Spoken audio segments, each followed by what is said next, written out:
Hey, hi everyone. My name is Sumit and I welcome you all to the Civils Club. So let us continue with the discussion. हम अपना जो discussion है polity का उसको continue करते हैं. And as I have told you कि भाई हम लोग पूरा का पूरा यहाँ पे प्रीलिम्स का डिस्कस करेंगे. तो कशिश will be taking modern history, right. तो प्लीज जाके इसकी वीडियोस को देखिए, राइट. काफी अच्छा पढ़ा रही है, ठीक है. And she herself has qualified prelims, काफी अच्छा इसका स्कोर आया. मेंस में भी काफी अच्छा स्कोर है, ठीक है. तो इसका काफी अच्छे से कमांड है, ठीक है. एंड मेरे साथ ये है, राइट. तो please I request you all, ये वीडियोस को देखिए, राइट. एंड दोनों वीडियोस आएंगी, पॉलिटी की भी आ रही है, आपकी मॉडर्न हिस्ट्री की भी आ रही है, तो दैट जल्दी जल्दी थोड़ा सिलेबस बढ़े. आप समझ पा रहे हैं? ठीक है. चलिए, on this note let us start of with today's discussion. हम देखते हैं. तो कल मैंने एक आप लोगों से लास्ट क्लास में क्वेश्चन पूछा था, that which of the following is correct. ठीक है. The main feature of a presidential form of government is are. ठीक है. तो head of the executive is the president, this is a right statement. ठीक है, right. And the president appoints the council of ministers, ये भी देखिए सही है. ठीक है. And the president can not dissolve the legislature, yes ये भी सही है. So answer is all. ठीक है. आई थिंक किसी स्टूडेंट ने ए आंसर दिया था, मैंने पूछा था कमेंट में, ये गलत है. D is the right answer, है ना. बट क्या होता है, पार्लियामेंट्री फॉर्म ऑफ गवर्नमेंट में क्या होता है, जो प्राइम मिनिस्टर होता है वो ही और she can dissolve the council of ministers. He और she basically can dissolve the legislature. ठीक है. ये ध्यान रखिएगा, मतलब not the council of ministers but legislature की बात चल रही है. But this is not the case, this is not the case with the presidential form of government. ठीक है. ध्यान रखिएगा, प्रेसिडेंट क्योंकि अलग चुना गया है. ठीक है. प्रेसिडेंट क्योंकि अलग चुना गया है बाय द पीपल, एंड जो वहां के जो लेजिस्लेचर है वो अलग चुना गया है. ठीक है. तो इसीलिए दोनों अलग वर्क करते हैं प्रेसिडेंशियल फॉर्म ऑफ गवर्नमेंट. ठीक है. यूएसए में क्या होता है, यूएसए में बेसिकली जब एक बंदा घर से निकलता है वोट दे, वो अपना एमपी भी चुनता है प्लस वो अपना प्रेसिडेंट भी चुनता है. MP is like the legislature का बंदा. और जबकि इंडियन जब घर से निकलता है वोट देने, तो वो केवल अपना एमपी चुनता है, एमपी पीएम चुनते हैं. ये चीज ध्यान रखना. ठीक है. तो दैट इज वाई क्या है, दैट इज वाई यहाँ पे the president can not dissolve the legislature in the presidential form of government. ये बहुत अच्छा क्वेश्चन है. This is a very good question between the difference between the presidential and the parliamentary form of government. ठीक है. ये ध्यान रखिएगा. All right. फिर एक ये भी बहुत सिंपल क्वेश्चन था, democracy of India is based on the fact. क्या है भैया, democracy is the rule of the people. हाँ है ना. तो public enjoys the right to choose and change the government. तो आंसर वुड बी सी. चलिए, so let's begin with today's discussion and let's take a few questions. ठीक है. ये भी देखिए कुछ अच्छे क्वेश्चंस मुझे दिखे थे, मैंने कहा देखते हैं ये लोगों को आते हैं नहीं. अब ये जनरल नॉलेज के सवाल है, बट आई फील यूपीएससी इस टाइप के क्वेश्चन पूछ रहा है, तो देखते हैं. So what does the wheel of the Indian national flag simplify. ठीक है. तो व्हील हमें पता है ना, द लॉ ऑफ, कहते हैं ना धर्मा, धर्म चक्र. हाँ है ना. ये कहते हैं तो धर्मा क्या है, all this is law, all this is related to what. ठीक है. फ्रीडम गलत, इक्वालिटी गलत, जस्टिस. हाँ है ना. सो सही जवाब क्या है, जस्टिस. ठीक है. तो याद रखिएगा. ठीक है. The wheel on the Indian flag symbolizes the meaning of justice. ठीक है. ऑलराइट. नेक्स्ट हम बात करते हैं यहाँ पे नेशनल कैलेंडर के बारे में. देखिए ये भी बहुत अच्छा क्वेश्चन पूछा गया था. ठीक है. राइट. कि नेशनल कैलेंडर जो हमारा है, right, it is based on Vikram era. ठीक है. तो देखिए ये गलत है. याद रखिएगा, नेशनल कैलेंडर जो बेस्ड है हमारा वो साका, साका एरा पे बेस्ड है. ठीक है. And the national calendar was adopted on January 26 1950. ये भी गलत है. याद रखिएगा, जो नेशनल कैलेंडर है, ठीक है, इट वाज अडॉप्टेड ऑन 22 मार्च 1957. बहुत इंपॉर्टेंट है, right. It is based on Saka era. And पहला मंथ कौन सा होता है, Chaitra. Chaitra is the first month of the national calendar. ये तीन बात पता होनी चाहिए, साका, चैत्र और क्या, मार्च, 22 मार्च. तो SCM याद रखना, और डेट भी याद रखना, 1957 ईयर. ठीक है. तो ऐसे ही पूछेगा, देखो यही पूछता है ये अब चीज. अब है ना, लास्ट ईयर उन्होंने कॉन्स्टिट्यूशन डे पूछ लिया था. है ना. तो ये सब चीजें पता होनी चाहिए. ठीक है. कि कब क्या अडॉप्ट किया जा रहा है. और फ्लैग पे देखो 2 साल पहले भी क्या है, क्वेश्चन पूछा गया था 23 में, राइट. क्या क्वेश्चन था, पढ़ते हैं. ठीक है. According to the flag code of India, ठीक है, one of the standard national flag size of the Indian national flag is 600 × 400 mm. ठीक है. Second, the ratio of length to width of the flag should be 3:2. ठीक है. अब देखिए 23 का prelims मैंने दिया था. ठीक है. एंड मुझे ये पता था ये सही होता है, 3:2 होता है. ठीक है. तो I knew second was right. हाँ है ना. अब बस सेकेंड राइट है तो मेरे को ये काट दिया. फिर मैंने देखा यार इसका रेशियो निकाल के देखा. हाँ ना, तो इसका रेशियो भी 3:2 आ रहा था। अब मुझे तो पता नहीं था, तो मैंने कहा कि हाँ यार ये भी सही होगा और ये इसका रीजन भी होगा, यस, कि एक स्टैंडर्ड साइज होता होगा, बिकॉज आप लगाओ, बिकॉज ये इसका, this is the length is to, you can say width, ठीक है, that is why there is a standard size. तो मुझे लगा दोनों सही, एक्सप्लेन भी कर रहा हूँ, मैंने ए मार दिया, ठीक है, राइट, बड़ी गलत है, this is not a standard size, ठीक है, याद रखिएगा, ठीक है, क्योंकि जो डायमेंशन मेंशन की गई है आप यहाँ देख सकते हैं, ये नेशनल फ्लैग कोड ऑफ, जो फ्लैग कोड ऑफ इंडिया है, ठीक है, राइट, उसी से ही देखा गया, तो यहाँ आपको कहीं भी ये नहीं दिखाई देगा, ठीक है, राइट, तो this was a very factual question, right, बहुत सारे बच्चों का गलत भी हुआ था, ठीक है, बट अब जिसने पढ़ा होगा वो कर सकता है, ठीक है, बट ये ध्यान रखना मोस्ट इंपॉर्टेंट कि फ्लैग कोड ऑफ इंडिया 2002 में आया था, राइट, एंड इसका ऑब्जेक्टिव यही है कि कैसे हम रिस्पेक्टफुली जो अपना ट्राई कलर है उसको क्या आप कह सकते हैं डिस्प्ले करें, ठीक है, तो उसमें कुछ कुछ रूल्स एंड रेगुलेशन लिखे गए हैं, हाँ है ना, कि कैसे मतलब आप पब्लिक प्राइवेट बॉडीज में, एजुकेशन इंस्टीट्यूशन में किस तरीके से मतलब क्या बोलते हैं जो हमारा तिरंगा झंडा है वो फहराया जाएगा, ठीक है, तो ये सब चीजें ना यहाँ पे रूल्स रेगुलेशन की बात करी गई है in order to give respect and dignity to the national flag, क्योंकि ये हमारी प्राइड है, ठीक है, राइट,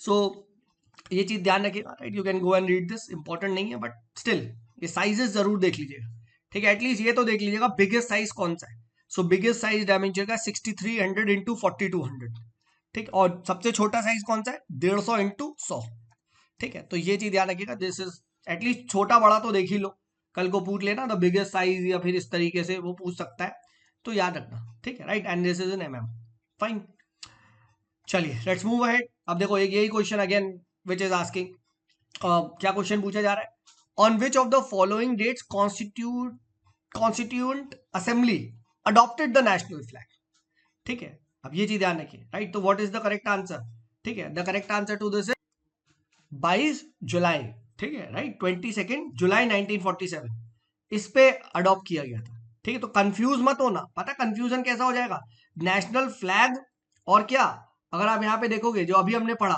ठीक है, national calendar, so people get confuse, ठीक है, नेशनल फ्लैग जो हुआ है वो 22 जुलाई को अडॉप्ट हुआ है, ठीक है, राइट, 1947 को, ठीक है, और जबकि क्या है नेशनल जो कैलेंडर है वो क्या है 10 साल बाद अडॉप्ट हुआ है, 1947 के 10 ईयर्स बाद, ठीक है, और वो भी कब से आपका 22 मार्च, ठीक है, से 10 ईयर्स 1957, तो अगर आपने फ्लैग पता है तो कैलेंडर याद रखना +10 ऐड कर सकते हो, बहुत सिंपल तरीका है देखो याद करने का, ठीक है, हाँ है ना, और यहाँ 22 जुलाई है तो वहां 22 मार्च है, तो 22 से 22 देखो 22 देखो इवन डेट्स आर सेम, ठीक है, तो देखो ऐसे ही याद करते हैं, ऐसे ही देखो मेमोनिक बनाए जाते हैं, बहुत बार ना स्टूडेंट मुझसे कहता है कि सर हमें याद नहीं हो रहा, ठीक है, याद ऐसे ही होगा दोस्त जब आप इस तरीके से रिलेट कर करके पढ़ोगे, ठीक है, that is where the role of a teacher comes, अब मैं भी सीधे ऐसे ही बता देता कि हाँ इसका आंसर ये है, उसका आंसर वो है, अरे वो तो हमें भी पता है सर, अब वीडियोस देख रहे हैं तो फायदा तो होना चाहिए ना, बट अब तुम्हें याद है सर, हाँ नेशनल फ्लैग तो मुझे पता है सर 22 जुलाई क्या 1947, ठीक है, फिर आपने बोला नेशनल कैलेंडर तो +10 कर देंगे 1957 और 22 में है, ठीक है 22 है, बस अब मार्च याद रखूंगा मैं, खत्म, तो मुझे बस मार्च याद रखना है, ठीक है, और अगर तुम क्या बोलते हैं याद कर लोगे मार्च तो बस 22 हो गया, हाँ है ना, तो ये चीज याद रखिए, दिस इज इंपॉर्टेंट, फाइन, तो ये हमने यहाँ पे डिस्कस कर लिया, चलिए लेट्स मूव अहेड, ठीक है, अब एक और अच्छा क्वेश्चन आया है, that the state emblem was adopted by government of India कब, ये एमपीपीसीएस प्री में पूछा गया था कि स्टेट एम्बलम कब अडॉप्ट किया गया था, ठीक है, राइट, ऑब्वियसली बात है, दिस वाज अडॉप्टेड ऑन 26 जनवरी 1950, याद रखिएगा, और स्टेट एम्बलम क्या है, जो आपका अशोक पिलर से जो लायन लिए गए ना, आपने देखा होगा इस तरीके से लायन जो है आप लोगों ने देखा होगा गवर्नमेंट के उसमें होते हैं, राइट, ठीक है, तो that is the state emblem, ठीक है, और याद रखिएगा 26 जनवरी 1950, हाँ है ना, और ये कहाँ से एक्सट्रैक्ट किया गया, from Ashokan pillar at Sarnath in Varanasi, ठीक है, तो पहली बात तो ये क्वेश्चन मुझे आया सारनाथ पिलर कहाँ पे, वाराणसी में, ठीक है, रिमेंबर दिस 26 जनवरी 1950 को हमारा जो नेशनल एम्बलम है उसको अडॉप्ट किया गया था, ठीक है, फाइन, तो ये हो गया, तो प्लीज रिमेंबर, ठीक है, ये है, ऑलराइट लेट्स मूव हेड, अब तो हम लास्ट क्लास में we were discussing the fundamental rights and I think हम लोगों ने जो 23 आर्टिकल्स तक है उसको डिस्कस कर लिया था, ठीक है, एंड अब हमें डिस्कस करना है क्या 24 आर्टिकल्स है, ठीक है, तो let's now try to understand the 24th article, ठीक है, 24th आर्टिकल को यहाँ पे पढ़ने की कोशिश करते हैं, and this is nothing but चार, चार याद रखना, चार मतलब चिल्ड्रन, CHCHAR, यानी 24 वाला क्या है चिल्ड्रन के लिए, ठीक है, एंड इट बेसिकली प्रोहिबिट्स, ठीक है, इट बेसिकली प्रोहिबिट्स व्हाट, ठीक है, it prohibits you can say employment of children below the age of 14 years in any factory, mines or any hazardous activities. Plus क्या है ना, that it also does not, please note, it does not prohibit their employment in innocent or harmless work. यानी आप harmless work में, ठीक है, इनको कर सकते हो, मतलब इनको एम्प्लॉय कर सकते हो. यहाँ क्लियर लिखा है कि prohibit the employment of children below the age of 14 years in any hazardous work, mine, factory, but innocent या हार्मलेस वर्क में आप नहीं कर सकते. हाँ है ना, ठीक है, ये है. बट क्या है, प्लीज नोट कि इसी को एनफोर्स करने के लिए, ये ऑटोमेटिकली तो एनफोर्स होगा नहीं, फंडामेंटल राइट, कोई लॉ लाना पड़ेगा. तो सरकार लेके आई चाइल्ड लेबर एक्ट 1986, ठीक है, और इसने इसको इंप्लीमेंट किया. ठीक है, ये चीज ध्यान रखिएगा. फिर उसके बाद क्या होता है, अभी रिसेंट क्या हुआ है ना, 2016 में इस एक्ट में अमेंडमेंट किया है. अब ये बोला गया है कि सर आप 14 साल से बच्चों को किसी भी ऑक्यूपेशन में नहीं लगा सकते. याद है यहां बोला गया था सिर्फ हजार्डस में नहीं लगाना, हाँ है ना, बट जो चाइल्ड लेबर अमेंडमेंट एक्ट आया है इसने बोला क्या कि आप हजार्डस में नहीं, किसी में भी नहीं लगा सकते.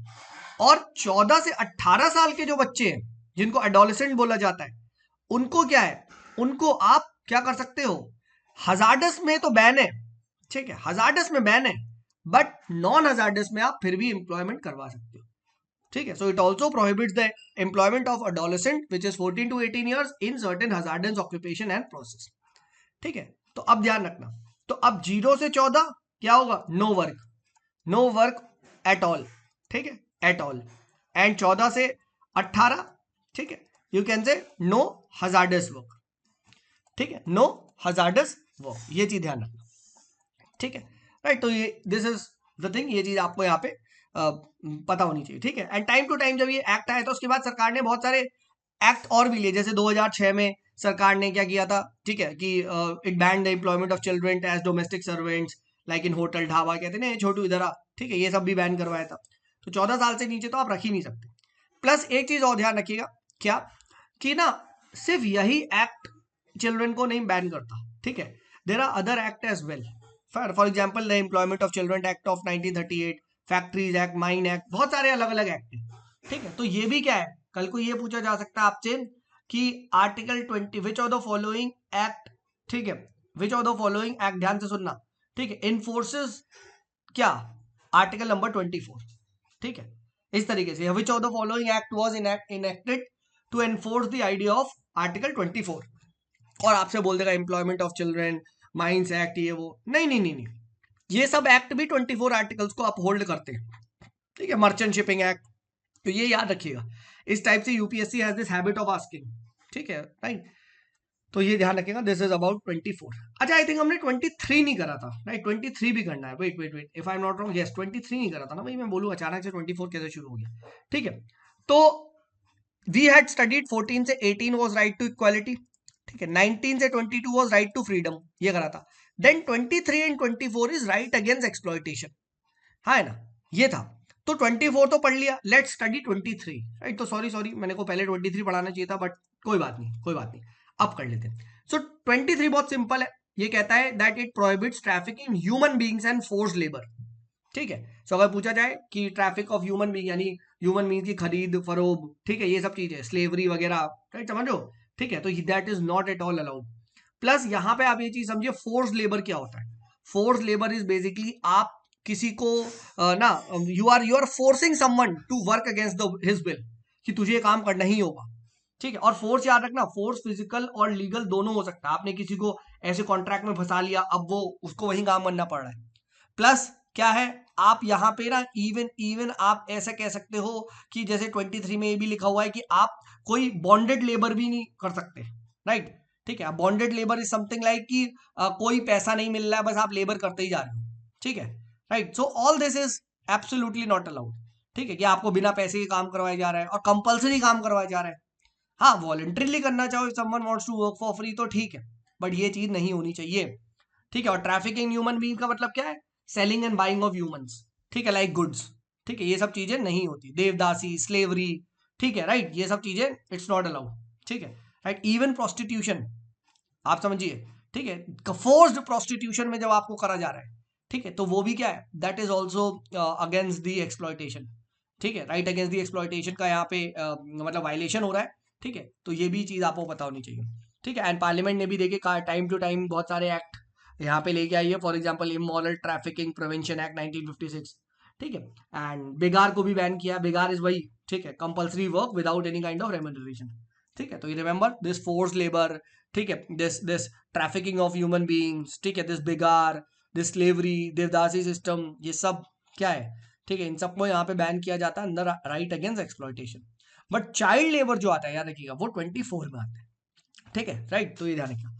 अच्छा, अभी हमने देखा कि sir right against exploitation is something कि सर फोकट में काम नहीं करवा सकते, बट क्या स्टेट ऐसा कर सकता है सर, ठीक है, राइट, यस, और यही एक्सेप्शन है इसका, कि अगर स्टेट चाहे तो वो कंपलसरी सर्विस कर सकता है फॉर पब्लिक पर्सन, ठीक है, फॉर एग्जाम्पल कंपलसरी आपको मिलिट्री में सर्विस करना है, ठीक है, और हम आपको पैसे नहीं दे सकते, ठीक है, तो ये आपसे करवाए जा सकते हैं, या कोई भी सोशल सर्विस टाइप की, ठीक है, राइट, समझ रहे, ये चीज इवन इसराइल में भी है, राइट, बहुत सारे देशों में होती है कंपलसरी मिलिट्री सर्विस, ठीक है, तो ये चीज किया जाता है। बट प्लीज नोट, जब भी सरकार या कोई भी स्टेट ना कंपलसरी सर्विस लगाएगी, ठीक है, तो वहां डिस्क्रिमिनेशन नहीं करेगी कि रिलीजन, रेस, कास्ट, क्लास के बीच में, नहीं नहीं नहीं, कि फॉर एग्जाम्पल लेट अस से कोई XYZ रिलीजन के ही लोग को फोर्स करा जा रहा है ना, अगर कंपलसरी इंपोज हुआ सर्विस तो सब पे होगा, धर्म जात के नाम पे, क्लास के नाम पे नहीं किया जाएगा, ठीक है, तो ये चीज ध्यान रखना, fine. So right against exploitation, ठीक है, आर्टिकल नंबर 23 याद रखना, ठीक है, which prohibits trafficking in human beings as well as force labour, ठीक है, फाइन, ऑल राइट। और इसी में क्या होता है, अगर आपसे कभी पूछ लिया जाए कि स्लेवरी, ठीक है, राइट, कि स्लेवरी हमारे देश में बैन है कौन से फंडामेंटल राइट में, ठीक है, सो रिमेंबर यहाँ पे क्या है, स्लेवरी भी आपका 23 में ही आता है, ठीक है, बट चाइल्ड लेबर ऑब्वियसली बात है, याद रखना आपका, this child labour is in the 24, ठीक है, और चाइल्ड लेबर वाले को हमने आई थिंक डिस्कस कर लिया, ठीक है, तो ये हमने डिस्कस कर लिया, क्या ये हमने डिस्कस कर लिया 23, ये हमने डिस्कस कर लिया 24। Now let's move ahead, let's talk about 25 से लेके 28। सो 25 से 28 क्या आता है, ये right to freedom of religion आता है, ठीक है, यू ऑल नो दैट, ठीक है, अब इसमें क्या है, 25, 26, 27, 28, ये चारों आर्टिकल को ध्यान से समझते हैं, इंपॉर्टेंट है, ठीक है, इसमें ना टाइम टू टाइम पूछ लिया जाता है कि आपको स्टेटमेंट दे देगा और बोलेगा this statements uphold which article, ठीक है, तो सबसे बात है ध्यान रखना क्या, 25, सो 25 का मतलब है फ्रीडम ऑफ कंसाइंस, ठीक है, कि आप किसी भी चीज को कुछ भी फॉलो कर सकते हो, and you are free to profess, ठीक है, whatever religion you want, practice, and यही नहीं, प्रोपगेट द रिलीजन, ठीक है, आप उसे फैला भी सकते हो, ठीक है, राइट, कि आपको जो सोचना है, जैसे सोचना है, राइट, फ्रीडम ऑफ कंसाइंस वो आपके पास है, ठीक है, you have the right freely to profess, practice, propagate any religion, ठीक है, और यहाँ पे एक चीज और ध्यान रखना, क्या, कि आप अपने जो बिलीफ है उसको प्रोफेस करते हो तो आप उसे डिक्लेयर कर सकते हो पब्लिक में, हाँ है ना, कि भैया ये मेरा बिलीफ है, openly, no one will stop you, ठीक है, plus you have the right to practice, मतलब आपको जैसे करना है, you have the right to perform the religious rituals, ठीक है, वर्शिप सेरेमनीज जो करनी है करो, ठीक है, और प्लस आप उसे प्रोपोगेट करना चाहते हो, आप प्रवचन देना चाहते हो, आप लोगों को जोड़ना चाहते हो, ठीक है, आप लोगों को उसे फैलाना चाहते हो तो भी फैलाओ, आपको कोई नहीं रोका जाएगा, ठीक है, बस एक छोटी सी चीज याद रखना सर, क्या मैं इसके नाम पे, क्या मैं इसके नाम पे कुछ इमोरल काम कर सकता हूँ कि ये तो मेरा धर्म है, the answer to this is no. क्या मैं इसके काम पे हेल्थ का कुछ ऐसा कर सकता हूँ जो हेल्थ को वायलेट करे, ठीक है, राइट, सो नहीं है। एंड सेकंड क्या मैं पब्लिक ऑर्डर के अगेंस्ट कुछ ऐसा कर सकता हूँ कि सर ये तो मेरा धर्म है और मैं पब्लिक ऑर्डर डिसरप्ट कर दूंगा, the answer to this is no. तो इसके तीन जो आप कह सकते हो एक्सेप्शन या रिस्ट्रिक्शंस क्या आएंगे, HMP, बोलो क्या, HMP, मैं कैसे याद रखता हूँ, हाथ में पकड़, ठीक है, राइट, हेल्थ, क्या क्या, फिर उसके बाद मॉरलिटी, और P से पकड़ यानी पब्लिक ऑर्डर, ठीक है, ये चीज ध्यान रखना, ठीक है, HMP, ठीक है, तो याद रखना, रिलीजन जब भी आए तो हाथ में पकड़, ठीक है, health, right, and morality and public order, ये चीज ध्यान रखना, HMPO, ठीक है, याद हो गया, ये तीन याद रखना, ठीक है, these rights are subjected to these 3 restrictions, ठीक है, एंड टाइम टू टाइम आप देखोगे बहुत बार स्टेट ने बहुत सारी आप देखोगे कि ऐसी प्रैक्टिसेस को बैन किया इन द नेम ऑफ रिलीजन, जो क्या है, जो हेल्थ के अगेंस्ट जा रही है, जो मॉरलिटी के अगेंस्ट जा रही है ना, तो ये ध्यान रखना। फिर उसके बाद क्या आता है 26 आर्टिकल, और 26 आर्टिकल इज मोर ऑफ ना, यहाँ पे ग्रुप को दिया जाए, ठीक है। 25 वाला article is more on individual, कि भैया एक इंसान को जो फॉलो करना है, कैसे करना है, करो भाई, फैलाना है फैलाओ, दिक्कत नहीं है। जो 26 आर्टिकल है वो ग्रुप को दिया है यहाँ पे, कि यहाँ पे एक रिलीजियस डिनोमिनेशन या कोई एक रिलीजन जो सेक्ट होता है, उनको भी पूरा हक है that how you will manage your religious affairs, आप करो, ठीक है, राइट। तो यहाँ पे आप क्या कर सकते हो, you can establish and maintain institutions for religion and charitable purpose, हाँ है ना। ये इंस्टीट्यूशंस क्या कर सकते हैं, मूवेबल इमूवेबल प्रॉपर्टी भी खरीद सकते हैं, हाँ है ना। फिर आप इन प्रॉपर्टी को खुद से मैनेज भी कर सकते हो, ठीक है, कोई दिक्कत नहीं है, हाँ है ना। इसीलिए याद रखना 25 इंडिविजुअल राइट है, तो 26 क्या है, कलेक्टिव फ्रीडम ऑफ रिलीजन देता है, and you have the full right to manage the religion in such a manner which you want, ठीक है, ये ध्यान रखना। बट अगेन रिस्ट्रिक्शन यहां भी है, क्या, हाथ में पकड़, HMP, यानी health, morality and public order, ठीक है, राइट। तो ये ध्यान रखना। अच्छा नेक्स्ट क्या है, फ्रीडम फ्रॉम 27 एन आता है, एन, नो टैक्स, एन 27, तो एन यानी no taxation in the name of religion, हाँ है ना, कि आप कोई भी कभी भी कोई सरकार टैक्स नहीं लगाएगी just to promote, you can say, any particular religion, हाँ है ना, याद रखना वर्ड, एनी पर्टिकुलर है वर्ड, पर्टिकुलर, यानी कल को कुछ ऐसा किया जा सकता है सारे रिलीजन को प्रमोट करो, बिल्कुल करा जा सकता है, हाँ है ना। बट कभी भी no person shall be compelled to pay taxes for the promotion और maintenance of any particular religion, this word is very important, ठीक है, राइट। क्योंकि ऐसे इन द सेंस कि कल को सबके लिए कर रहा है तो करे, बट एक पर्टिकुलर रिलीजन के लिए नहीं होगा, ठीक है। ऑल्सो ये चीज ध्यान रखना कि स्टेट पैसा भी नहीं खर्च कर सकता कि promoting and maintaining any religion, कि एक पर्टिकुलर रिलीजन को आप खूब वो कर रहे हो, ठीक है, ऐसा नहीं हो सकता, ठीक है, राइट। तो state can not spend public money on promoting and maintaining any religion, ठीक है, ये भी ध्यान रखना, ठीक। बट क्या, अगर स्टेट चाहे क्या कि मेंटेनेंस हम चाहते हैं रिलीजन या फिर कोई प्रॉपर्टी है इस टाइप की, ठीक है, वहां के लिए क्या है, टैक्सेस लगाए जा सकता है, ठीक है, right, for promoting and maintenance of religion, ठीक है, कि टैक्स लगाया जा सकता है for promoting and maintenance of all religion, sorry the word क्या है, ऑल रिलीजन, देख लो, but taxes can be use for the promotion and maintenance of all religion, ठीक है, एक के लिए नहीं होना चाहिए, ये ध्यान रखना।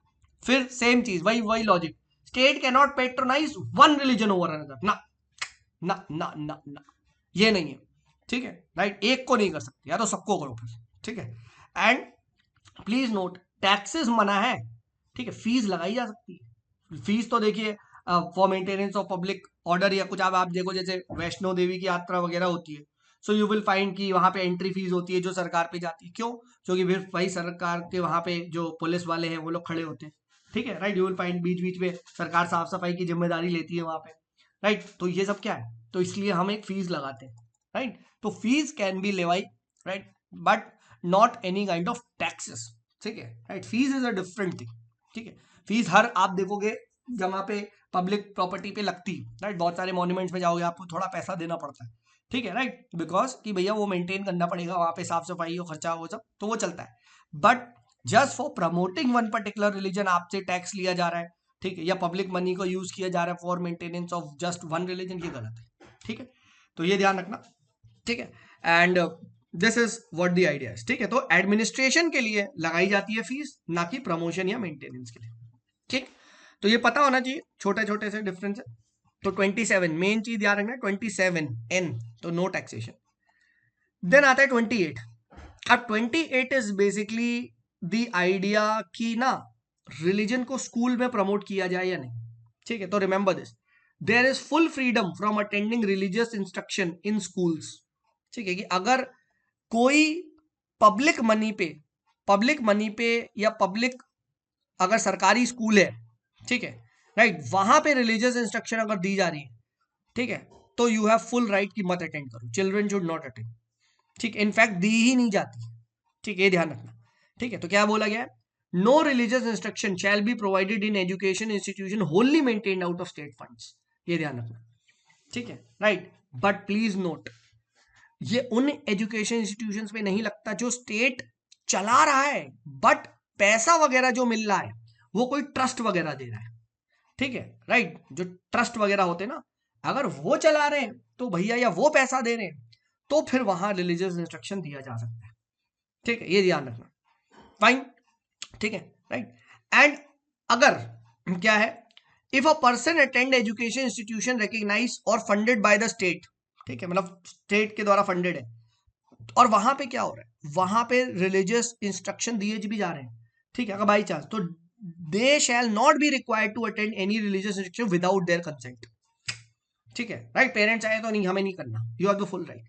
हालांकि तो किया ही नहीं जाता है, ठीक है, रिलीजियस इंस्ट्रक्शंस, बट स्टिल, ठीक है, you should be remembering this, ठीक है, राइट, कि ना यू आर फुली अलाउड, ठीक है, कि आप मत अटेंड करो, ठीक है, आप मत अटेंड करो, दिस इज इंपॉर्टेंट, ठीक है, right, all right.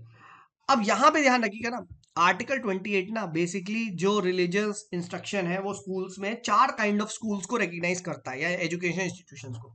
First, institution wholly maintained out of state funds, ठीक है, ठीक है। सेकंड, इंस्टीट्यूशन जो स्टेट बस एडमिनिस्टर कर रहा है, दिन और इन सब का देख रहा है, बट जो पैसा है वो कोई ट्रस्ट दे रहा है। थर्ड, इंस्टीट्यूशन को बस स्टेट का एक क्या मिला गया है, स्टेट का एक ना रेगुलेशन मिला गया कि हाँ ये वाजिब इंस्टीट्यूशन है, ये रेगुलेटेड है, स्टेट चला वो अपने हिसाब से रहे, ठीक है, राइट, बट स्टेट ने क्या करा, एक तरीके का कहते हैं ना, is it a recognised university, तो yes it's a recognised by the state, ठीक है। एंड फोर्थ, इंस्टीट्यूशन जो है वो क्या कर रहे हैं, वो सिर्फ एड रिसीव कर रहे हैं स्टेट से, ठीक है, कुछ काइंड ऑफ, ठीक है, बट क्या है, बट यहाँ पे मैनेजमेंट वो खुद देख रहे हैं। तो ये 4 टाइप के इंस्टीट्यूशन हैं इंडिया में, याद रखिएगा, ठीक है। एंड यहाँ पे प्लीज रिमेंबर कि मतलब जहां पे मतलब स्टेट का रोल है, ठीक है, बेसिकली सब में स्टेट है, प्राइवेट वाले तो अलग ही चल रहे, छोड़ो, ठीक है। तो होली मेंटेन्ड आउट ऑफ जो स्टेट फंड है, जो सारा सर है, तो यहां तो रिलीजियस इंस्ट्रक्शन अलाउड ही नहीं, ठीक है। बट अगर एडमिनिस्टर स्टेट कर रहा है, बट जो फंडिंग है वो कोई ट्रस्ट वगैरह से आ रही है, तो वहां परमिटेड है, ठीक है। Third, institution recognised by the state, यहां पे भी क्या है, religious instruction is permitted but on a voluntary basis, ठीक है। और फोर्थ में भी याद रखना, institution receiving aid from the state में क्या है, religious instruction is permitted on a voluntary basis. Voluntary basis वही बात कि अगर वो चला रहे, चलो, हम तुम में कोई फोर्स नहीं कर सकता, तुम अटेंड करो, ठीक है, ये ध्यान रखना। बट ऐसा इंस्टीट्यूशन जो सरकार द्वारा पूरा का पूरा क्या है, फंडेड है, होली मेंटेन्ड है, सब कुछ स्टेट कर रहा है, वहां तो दिया ही नहीं जाएगा, समझ रहा है, ठीक है। तो ये 4 बार पूछा जाता है, which of the following can be, मतलब in which of the following institutions no religious instruction can be permitted, और 4 ऑप्शन यही बनाता है, institution wholly maintained out of state fund, option B institution administered by the state but maintained any under trust, third institution recognised by the state, and fourth institution receive the aid from the state, ठीक। तो याद रखना, institution wholly maintained out of state fund में ये चीज है, ठीक है। तो हमने क्या डिस्कस कर लिया, ये डिस्कस कर लिया हमने 25 से 28, यानी right to freedom of religion. और रिमेंबर दैट, हाथ में पकड़, HMP, health, morality and public order, ठीक है, ये आपको क्या है, ट्रिक इसकी यहाँ पे पता होनी चाहिए, ठीक है। Let's now discuss 29 article discuss करते हैं।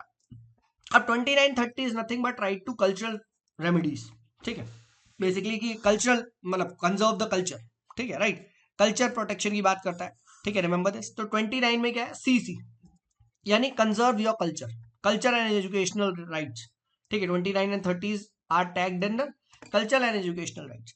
तो 29 में क्या है, 29 में याद रखिएगा कि it wants to protect the interest of minorities, ठीक है, यानी you can say any section of the citizen of India have the right to conserve the distinct language, script and culture, याद रखिएगा, ठीक है। एंड प्लीज नोट, ये जो 29 article है ना, कंजर्व योर कल्चर की बात करता है, ये सिर्फ माइनॉरिटीज के लिए नहीं है। सुप्रीम कोर्ट ने बोला है कि यहाँ पे any section is even the majority, क्या मेजोरिटी को नहीं अपने कल्चर को प्रोटेक्ट करने का right, culture and educational right, ठीक है। तो रिमेंबर, कल्चरल राइट्स जो दिए गए हैं वो इवन मेजोरिटी को भी दिए गए हैं, ठीक है। Any section of India have the full right to conserve their distinct language, script and culture, ठीक है। और इसी में ही एक और है जिसपे बहुत बार क्वेश्चन पूछा जाता है, no citizen can be denied administration into any education institution maintain by state और receiving aid from the state on the ground of only religion, race, caste और लैंग्वेज। और पता है यहाँ अधिकतर जब ये पूछा जाता है दिस इज अंडर विच, बहुत बच्चे इसका आर्टिकल ना आर्टिकल 28 मारते हैं और ऑप्शन ही ऐसे सेट करता है, आर्टिकल 28, 29, 30 और एक लेट से डाल देता हूँ 21A। ठीक है, ठीक है। तो अब जिन्होंने पढ़ा नहीं हो राइट टू एजुकेशन देख के ए मार देंगे, हाँ है ना। जिन्होंने ये पढ़ा है कि सर ये एड भेड की बात तो हमने पढ़ा था 28 में होती है, वो ए मार देंगे। बट जो लोगों ने क्या है सही से पढ़ा है और मेरा लेक्चर देखा है तो क्या है 29 मारेंगे, हाँ है ना। ठीक है, तो this is the importance of watching this videos, हाँ है ना, समझो। ठीक है, बीच बीच में अपनी मार्केटिंग भी करनी पड़ती है। ठीक है, अरे मजाक नहीं कर रहा हूँ, सच में ये क्वेश्चन पूछे जाते हो कंफ्यूजन होता है। ठीक, अभी डाल दोगे ना ये अधिकतर बच्चे इसका आंसर 28 लगा के आ जाएंगे। ठीक है, कि अगर क्या है 28 में क्या था, 28 में था कि हम तुम्हारे रिलीजियस इंस्ट्रक्शंस को नहीं सुनना चाहते, we have the full freedom to not to attend any religious instruction. 29 is admission, याद रखना। 28 में क्या है रिलीजियस इंस्ट्रक्शन। देखो अब यही आते हो, अब देखो 28 को और 29 में लॉजिक भी सोचो। 28 का लॉजिक क्या है, 25 टू 28 है रिलीजन। अब रिलीजन में क्या होता है, प्रवचन होते हैं, इंस्ट्रक्शन होते हैं, तो वो रिलीजियस वाले में आए। और 29 का क्या है, 29 का रिलीजन से तो लिंक नहीं है, हाँ है ना। सो 29 में एडमिशन आएगा। अब समझ में आया, कॉन्सेप्चुअल क्लैरिटी भी हो गई। ठीक है, कि सर 28 में क्या है हमारा पास, 25 से 28 is religious management, so religious instruction, religious profession, हाँ है ना, रिलीजन के नाम पे टैक्सेशन, हाँ है ना। बट 29 एंड 30 में क्या है सर, 29 में स्पेशली आपको हमें देखना पड़ेगा कि एडमिशन है। ठीक है, सो प्लीज रिमेंबर दिस। ठीक है, कि अगर कोई एजुकेशन इंस्टीट्यूशन स्टेट के द्वारा चलाया जा रहा है या फिर स्टेट से फंडिंग ले रहा है, हाँ है ना। ठीक है, तो रिलीजन, रेस, कास्ट और लैंग्वेज के नाम पे डिस्क्रिमिनेशन नहीं किया जा सकता एडमिशन देने वक्त। ठीक है, please remember this. And article 29 क्या है, it grants protection to both religious minorities and linguistic minorities. So remember this. ठीक है, right, that it grants protection to both religious minorities as well as linguistic minorities. और मैंने बोल दिया है कि 29 इज ऑल्सो एप्लीकेबल टू क्या, majority as well. ठीक है, बिकॉज एनी सेक्शन में आता है, एनी सेक्शन आता है, तो एनी सेक्शन में मेजोरिटी भी आते हैं। बट जो आर्टिकल 30 आता है ये एक्सक्लूसिवली आता है माइनॉरिटीज के लिए, राइट, ये मेजोरिटी को नहीं।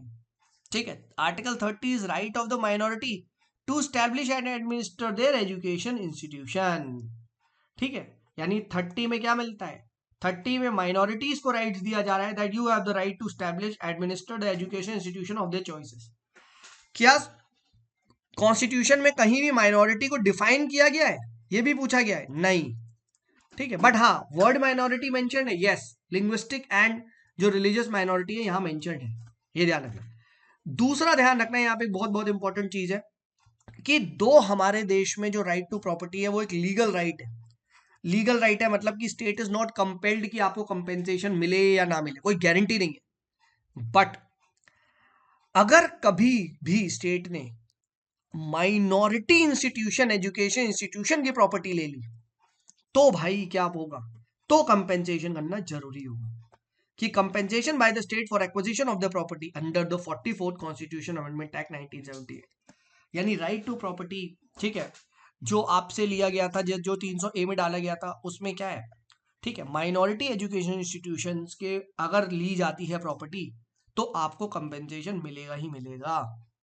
ठीक है, ये चीज ध्यान रखना। ठीक है, this is very very important, हाँ है ना। ठीक है, and also note that there will be no discrimination by the state when granting aid to education institution managed by minority। ठीक है, तो ये भी आपको यहाँ पे पता होना चाहिए। ठीक है, the state can not discriminate जब अगर वो क्या कर रहा है, when granting aid to education institution manage by the minority. ठीक है, तो ये आपको पता होना चाहिए 30 में क्या है कैसे है। ठीक है, तो please note the term minority has not been defined under the constitution. ठीक है, and article 30 includes the right of the minority to impart education to children in its own language. ठीक है, तो अगर ये भी पूछा जाए right of the minority to impart education to its children in its own language, ठीक है, तो क्या है, ये भी आपका क्या है, आपका 29 में नहीं आता, 30 में आता है। ठीक है, तो ये भी this is also under 30। And second हम लोगों ने डिस्कस किया that minorities also have the right to establish and administer the education institution. ठीक है, ये ध्यान रखिएगा। ठीक है, and please note 3 kind of minority education institution होते हैं।